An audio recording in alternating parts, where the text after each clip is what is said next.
दरोग गोई का बेताज बादशाह शहबाज शरीफ। महीने में बिजली की लोड शेडिंग का खात्मा हो जाए, बिजली के अंधेरे ना खत्म किए तो मेरा नाम शहबाज शरीफ नहीं। कई बार बुरी तरह अपने झूठ बेनकाब होने के बावजूद एक बार फिर पख्तूनख्वा हुकूमत के बारे में हर्जा सराई। KPK में 4.5 साल गुजर गए, खान साहब ने 1 किलोवाट बिजली मुहैया नहीं की।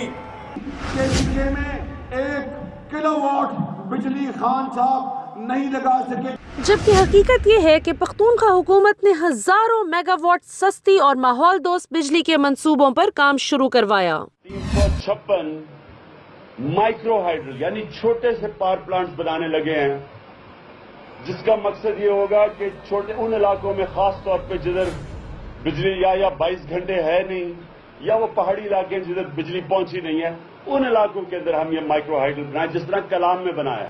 अब तक दूर दराज पहाड़ी इलाकों में रहने वाले तकरीबन 4 लाख लोगों को 250 माइक्रो हाइड्रो प्रोजेक्ट्स के जरिए सस्ती, माहौल दोस्त और बिला तात्तुल बिजली फराहम की गई, जिससे इन इलाकों में न सिर्फ कमर्शियल सरगर्मियों का इजाफा हुआ बल्कि सियाहत भी बढ़ी और जंगलात की कटाई भी रोकने में बहुत मदद मिली। लेकिन कल नाजिदा प्रोग्राम शुरू शवे दे तो जमीन पकली की वो रना था और 24 घंटे रना था और लोड शेडिंग मसला पकनिश्त। इसके अलावा 36 मेगावाट दारुल ख्वार, 17 मेगावाट रेनालिया और मचई जैसे मंसूबे भी मुकम्मल हो चुके। इसके अलावा पन बिजली मेगा प्रोजेक्ट्स के लिए खैबर पख्तूनख्वा ने 5000 मेगावाट से ज्यादा के प्रोजेक्ट्स पर स्टडी शुरू करवाई और इनमें से तकरीबन 2500 मेगावाट मंसूबों पर काम भी शुरू करवा दिया।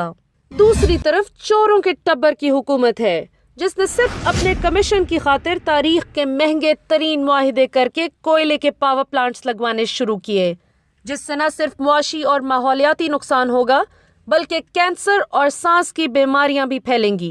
इकोनॉमिस्ट की ये उसकी दिसंबर 2014 के इशू की रिपोर्ट है कि चाइना में हर साल ये कोयले की कोल पोल्यूशन की वजह से 5 लाख लोग मारे। ये मैं नहीं कह रहा, ये चाइना का दिसंबर 2014 का इशू है।